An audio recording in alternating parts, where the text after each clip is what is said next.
টানা 5 দিন ধরে কাশ্মীর সীমান্তে গোলাগুলি চলছে। সোমবার রাতভর এলওসির নানা জায়গায় পাকিস্তানের দিক থেকে গুলি চলে। পাক গুলিচালনা, ভারত পাকিস্তানের সিমলা চুক্তি সহ নানা বোঝাপড়া ভাঙছে। ভারতীয় বাহিনী উপযুক্ত জবাব দিচ্ছে, জানান অঞ্চলের ভারতীয় সেনাপতি। সবটা জানবো, সর্বশেষ পরিস্থিতির কথা জেনে নেব। আমাদের সঙ্গে রয়েছেন সরাসরি আমাদের পলিটিক্যাল এডিটর আশিস চট্টোপাধ্যায়, তার কাছ থেকে। আশিস দা, এখনো পর্যন্ত কি পরিস্থিতি, কি জানা যাচ্ছে? দেখো, পহেলগামের যে নির্মম হত্যাকাণ্ড, সেই হত্যাকাণ্ডের পরে একদিন দুদিন একটু স্তব্ধ ছিল সীমান্ত। তারপরে মোটামুটি 23-24 তারিখের যে রাতটা হয়, সেই রাত থেকেই পাকিস্তান সীমান্তের ওপার থেকে, পাকিস্তানের অন্দর থেকে এবং পাক অধিকৃত কাশ্মীরের ভেতর থেকে অনেকগুলো পয়েন্ট থেকে গোলাগুলি চলতে থাকে। ভারতীয় বাহিনী সংযতভাবে তার জবাব দেয়, কিন্তু জবাব দেয়া হচ্ছে। তখন মনে করা হচ্ছিল যে এই গোলাগুলি চালনাটা একটা সাময়িক ব্যাপার, একদিন দুদিন একটু উত্তেজনার মধ্যে হচ্ছে, তারপরে থেমে যাবে। কিন্তু দেখা যাচ্ছে যে গতকাল রাত, যেটা সোম মঙ্গলবারের যে রাত, সারা রাত ধরে প্রকৃতপক্ষে গুলি চলেছে এবং আজকে মঙ্গলবার সকালবেলাতেও গুলি চালনার খবর এসে পৌঁছচ্ছে। ভারতীয় বাহিনী জবাব দিচ্ছে, সেটা ওখানে আছেন যিনি ভারতীয় লেফটেন্যান্ট কর্নেল, তিনি জানিয়েছেন যে ভারতীয় বাহিনীও জবাব দিচ্ছে। কিন্তু তিনি এটাও বলেছেন যে সংযতভাবে উপযুক্ত জবাব দেওয়া হচ্ছে। টানা 5 দিন ধরে এভাবে গোলাগুলি চালানো এবং ভারতের জবাব, এটা নিশ্চয়ই একটা উল্লেখযোগ্য ঘটনা। আমাদের মনে রাখতে হবে যে সিমলা চুক্তি এবং অন্যান্য যে বোঝাপড়া এবং চুক্তি রয়েছে আন্তর্জাতিক স্তরে, তাতে পাকিস্তানের দিক থেকে এই ধরনের গোলাগুলি চালানোটা সেই চুক্তির বিরুদ্ধে, আন্তর্জাতিক চুক্তির বিরুদ্ধে, বা বলা যেতে পারে আন্তর্জাতিক আইন বিরোধী। সেই কাজটাই পাকিস্তান টানা 5 দিন ধরে করে চলেছে। এটা অবশ্যই একটা উত্তেজনা বা প্ররোচনা দেওয়া, সেই প্ররোচনা পাকিস্তান দিয়ে চলেছে। এখনো পর্যন্ত এটা বলা যেতে পারে যে স্মল আর্মস যাকে বলা হয়, রাইফেল ইত্যাদি, তার থেকেই গুলি চলছে এবং সেভাবেই উপযুক্ত এবং সংযত জবাব দিচ্ছে ভারত। এখন এই সংঘর্ষ কোন পথে যায় সেদিকেই নজর রয়েছে আন্তর্জাতিক মহল, পর্যবেক্ষক মহলের। হ্যাঁ, আশিস দা আমাদের সঙ্গে থাকবেন।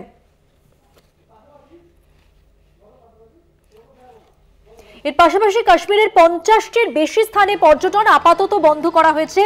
গুরেজ, ভেরিনাগ, ডোডাপাত্রি সহ জনপ্রিয় কয়েকটি স্থানেও সাময়িকভাবে বন্ধ থাকবে ভ্রমণ। ওইসব জায়গায় যথেষ্ট নিরাপত্তার ব্যবস্থা নেই, এই কারণেই কিছুদিনের জন্য বন্ধ থাকবে বেড়ানো। এটা নিয়েও কথা বলবো। আমাদের সঙ্গে, আপনারা জানেন, নিউজ রুম থেকে রয়েছেন আমাদের পলিটিক্যাল এডিটর আশিস চট্টোপাধ্যায়, তার সঙ্গে। আশিস দা, এমনিতেই এত বড় একটা হামলার ঘটনার পর পর্যটকরা কাশ্মীরমুখী আর হতে চাইছেন না, ভবিষ্যতে হবেন কিনা এখনো পর্যন্ত জানা নেই। সেই জায়গা থেকে দাঁড়িয়ে যদি প্রশাসনের পক্ষ থেকেই বন্ধ করে দেওয়া হয় বেড়ানোর জায়গাগুলো, ভবিষ্যতের ক্ষেত্রে, রুজি রুটির ক্ষেত্রে তো একটা বাধা হয়ে দাঁড়াবে, তাহলে এর তো একটা প্রভাব থাকবে। দেখো, আমার যে অভিজ্ঞতা, দীর্ঘদিন আমি নিজেও পর্যটন করে থাকি, পর্যটন পছন্দ করি। আমার অভিজ্ঞতা হচ্ছে একটা কিছু আছে যেটাকে বলা যেতে পারে স্পিরিট অফ ইন্ডিয়া। ভারতীয়দের একটা স্পিরিট আছে, একটা ভারতীয় আত্মা আছে, যা এই সন্ত্রাসবাদের কারণে ভ্রমণ বন্ধ করে ঘরে বসে যাবে ঠিক এরকম হয় না। এর আগেও আমরা পুলওয়ামার ঘটনা দেখেছিলাম, 2016 সালে উরির ঘটনা দেখেছিলাম। আমরা দেখেছি যে হয়তো সাময়িকভাবে কিছুদিনের জন্য যাতায়াতের অসুবিধে হয়ে যায়, নিরাপত্তার এত কড়াকড়ি হয় যে পর্যটকদের ফ্রি মুভমেন্টের ক্ষেত্রে অনেক রকম সমস্যা হয় বলে মানুষেরা হয়তো কিছুদিন ওই সব জায়গায় একটু কম যান, বা এখন তো প্রকৃতপক্ষে সেখানে যাওয়ার পরিস্থিতি নেই, পর্যটক যাচ্ছেন না। কিন্তু সেখানে পর্যটকরা যাবেন আবার। এই 2025 সালেই আমরা দেখতে পাবো আবার কাশ্মীরে ভিড় করেছে ভারতীয়রা। এটাকেই আমরা বলছি দি স্পিরিট অফ ইন্ডিয়া, ইন্ডিয়ার স্পিরিট।